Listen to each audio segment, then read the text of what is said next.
What we do in life echoes in eternity.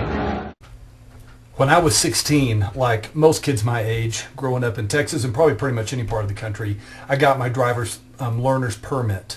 And I had taken driver's ed and had gone through driver's ed and all the testing and all the practice that you do there in an automatic transmission vehicle. However, my dad had it in his mind, and to this day I'm grateful for it, that he wanted to teach me how to drive a stick. Now, the stick shift vehicle we had in our family was not just a stick like in my little Toyota Corolla. It was a big floor shift in a 76 F-150. And no power brakes. This was not the high synchronization gear shifts. This was a tough vehicle to learn to drive in. And I remember he took me down to the parking lot of the stadium at TCU in Fort Worth, and we drove around that, and I don't know how many times I stalled out, but through what was a torturous process for me, but probably even more so for my dad, I finally got to where I could start and stop that truck and move through the gears. And then he said, "Ethan, we're going to drive home now, and you're going to drive through rush hour traffic on Hewlin Boulevard there, going to our home in Southwest Fort Worth." Now, you can imagine what that was like. I mean, this was a large steel vehicle, and if I came into contact with anyone, the truck was going to win and they were going to lose. I was scared stiff. It was, even though my memory of it today is vague, I know it was a torturous process. But guys, at the end of it, I knew how to drive that truck. Not just an automatic transmission vehicle. I knew how to operate that stick shift, that clutch, no power brakes. If I could drive that truck, I could drive anything. But I had to go through a pretty tough process to get to that point of what ultimately was a thing of joy to me. Well, guys, why do I tell you that story? I tell you it because in the book of Romans, really the whole book of Romans, but specifically this passage that we're moving into this Sunday, chapter 5, verse 12, and we're going to be carrying this in the coming weeks through the end of chapter 8. But chapter 5:12 through the end of chapter 5 is, on the one hand, one of the most powerful passages of Scripture that we have that speaks to the reality of actually living the righteousness of God in our life. Paul, throughout all of Romans, has told us that we have been declared righteous by God.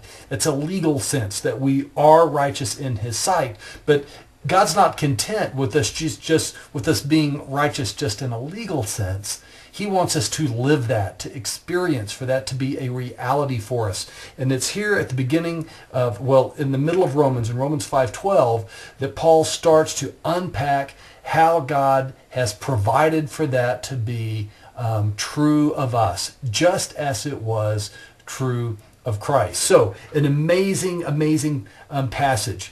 But at the same time, it's one of the most difficult sections textually of the entire New Testament.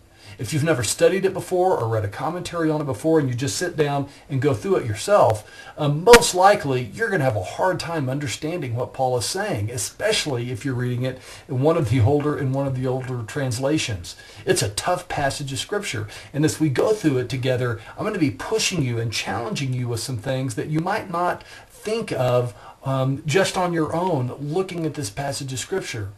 But guys, it is worth it.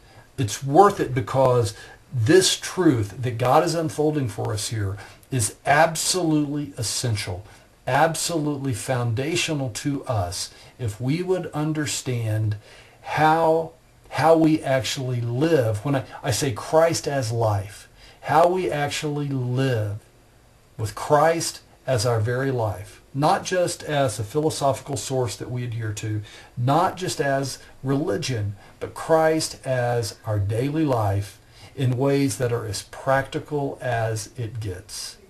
But guys, this passage of Scripture is like driving a stick. Like driving a stick in an old, heavy, big steel car in an area with a lot of hills. It's not easy, but it's worth it. It is worth it. So I want to invite you to go there with me.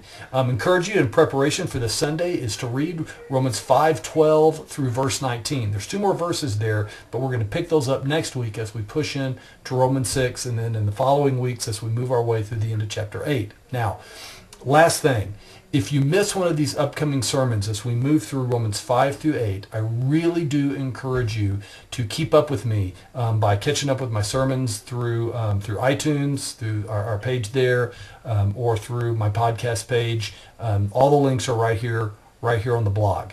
Again, I'm not telling you that because I want you to hear me speak, far from it, but because this section of Romans, in Romans 5 through 8, there's really no other way to say it other than it is core, it is essential, it is indispensable if we are to understand and experience and know the life that Christ has for us. Not just in our head, not just in our heart, but when I say in our heart, I don't mean in just some kind of ethereal spiritual sense, but in who we truly are, in the challenges and the joys and the full spectrum of life that we face every day.